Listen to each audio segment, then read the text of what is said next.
नमस्कार साथियों, स्वागत है आपका स्टडी पर। दोस्तों, आपने हाल ही में बहुत आर्टिकल्स छपे हुए पढ़े होंगे कि इंडिया गठबंधन जो है उन्होंने कुछ एंकरों को बैन किया है। ऐसा क्यों किया है? उन्होंने कुछ एंकरों को बैन इसलिए किया है कि उनका कहना है कि ये जो एंकर है वो समाज में नफरत फैला रहे हैं और सरकार को सवाल पूछने की बजाय अपोजिशन पार्टीज को सवाल पूछ रही है। अभी इसके बारे में क्या है, इन सभी के बारे में जानेंगे हम आज पूरी जानकारी। लेकिन उससे पहले अगर आप चैनल पर नए हो तो चैनल को सब्सक्राइब करना मत भूलिए और बेल आइकॉन भी साथ ही साथ दबा दिए। देखिए, इंडिया गठबंधन, अभी इंडिया गठबंधन के नाम को लेकर भी अलग अलग पार्टीज में कुछ चल रहा है उनका। कुछ बीजेपी वाले कह रहे हैं कि इंडिया अलायंस है, और फिर जो अपोजिशन पार्टीज का गठबंधन है जैसे कि कांग्रेस हो गई, कांग्रेस कह रहे हैं कि इंडी गठबंधन। तो आप इंडिया एनडीए को एन.डी. ये थोड़ी ना कहेंगे, तो हमारा इंडिया गठबंधन है। हालांकि ये इंडिया गठबंधन नहीं होना चाहिए, क्योंकि इंडिया एक नाम है देश का और इसे अपने कुछ राजनीतिक हितों के लिए यूज नहीं किया जा सकता। अभी ऐसा भी कुछ लोगों का मानना है, तो इसके चलते पूरी जानकारी देंगे जानेंगे। देखिए, हाल ही में आर्टिकल्स छपे हैं अलग अलग, और इसकी शुरुआत पहले से ही हो चुकी है, क्योंकि अपोजिशन पार्टीज का कहना है कि जो मीडिया चल रहे हैं, कुछ मीडिया एंकर्स ऐसे हैं जो बीजेपी को सपोर्ट करते हैं। अभी इसमें कितनी सच्चाई ये है ये तो उनको ही पता हो, हम सिर्फ इतना एक्सप्लेन करने को आए हैं कि ऐसा उन्होंने क्यों कहा।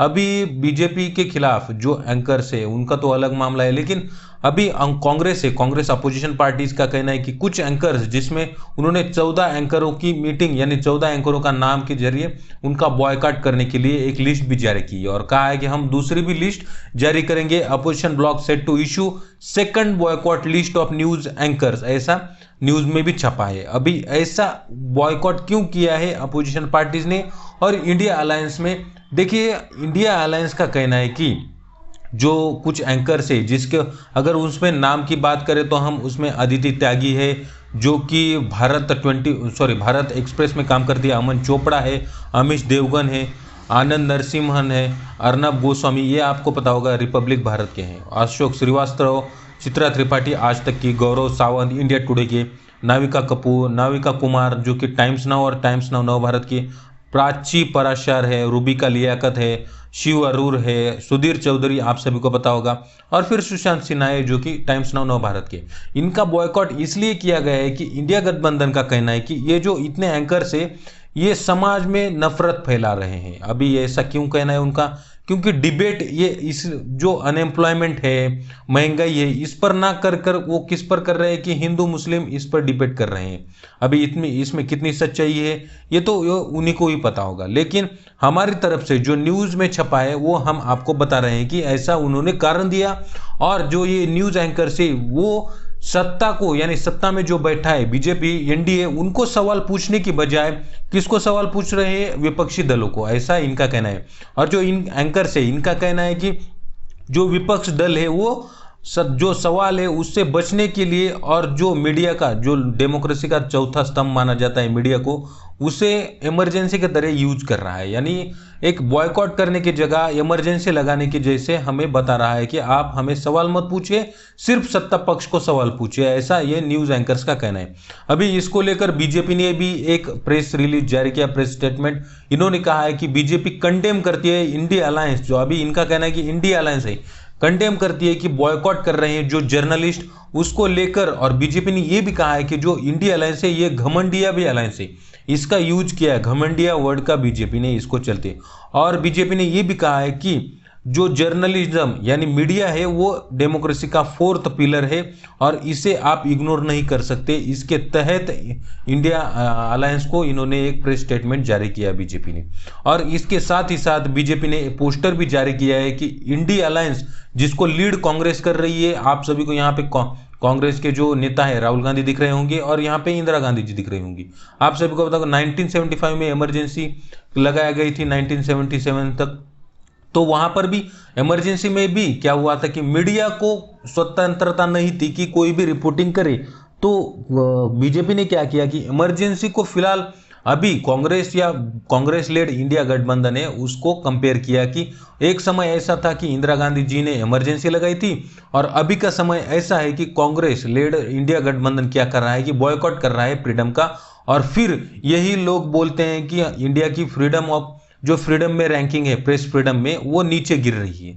तो ऐसा करते वक्त आपको समझ में नहीं आता है क्या ऐसा करने से इंडिया की प्रेस फ्रीडम में जो है वो नीचे आ जाएगा?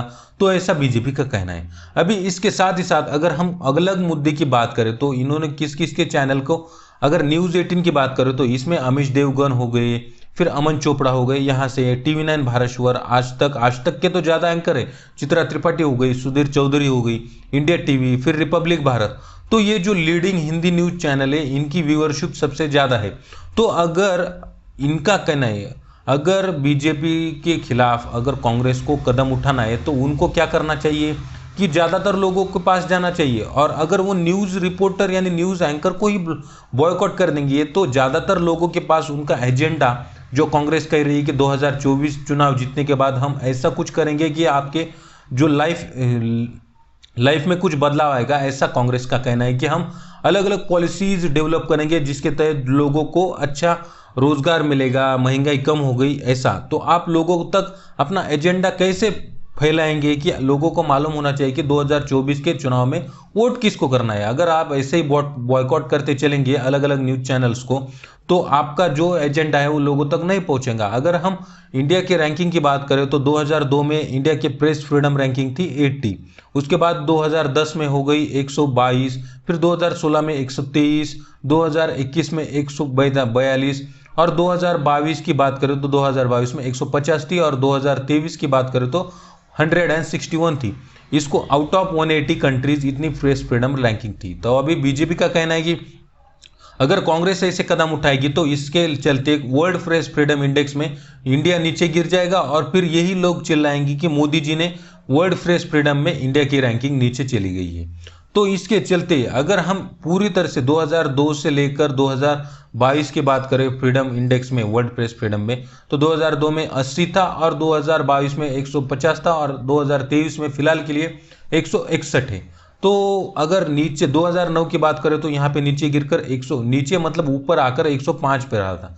तो ऐसा ही नहीं है कि हम 2014 से पहले अमृतकाल में थे कि हमारा प्रेस फ्रीडम बहुत अच्छा था, 2, 4, 10 मतलब 50 के अंदर था, ऐसा नहीं है। लेकिन डिफरेंस कुछ ऐसा कहना है कि कांग्रेस का डिफरेंस बहुत बढ़ गया है, और जो नफरती एंकर है उनको बॉयकॉट हम जो गठबंधन है कांग्रेस लेड वो कर रहा है।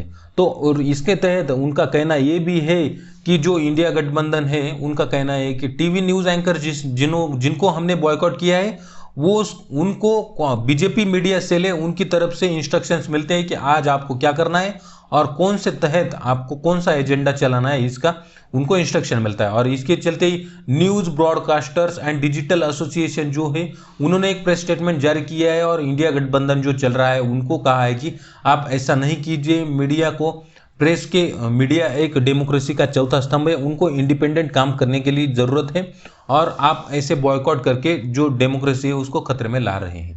तो इसके चलते अभी क्या होता है आगे की बारी, और इंडिया गठबंधन का कहना है कि हम दूसरी बॉयकॉट लिस्ट भी जल्दी से जल्द जारी करेंगे कि एंकर्स कौन कौन होंगे जिनको हम बॉयकॉट करेंगे। बॉयकॉट यानी न्यूज चैनल को बॉयकॉट नहीं करेंगे, ये जो एंकर है इनके डिबेट के शो में या फिर डिबेट में हम शामिल नहीं होंगे। जो भी इंडिया गठबंधन में पार्टीज हैं उनके नेता को इसमें शामिल होने का कोई अधिकार नहीं है, वो इनके शो में शामिल नहीं होंगे।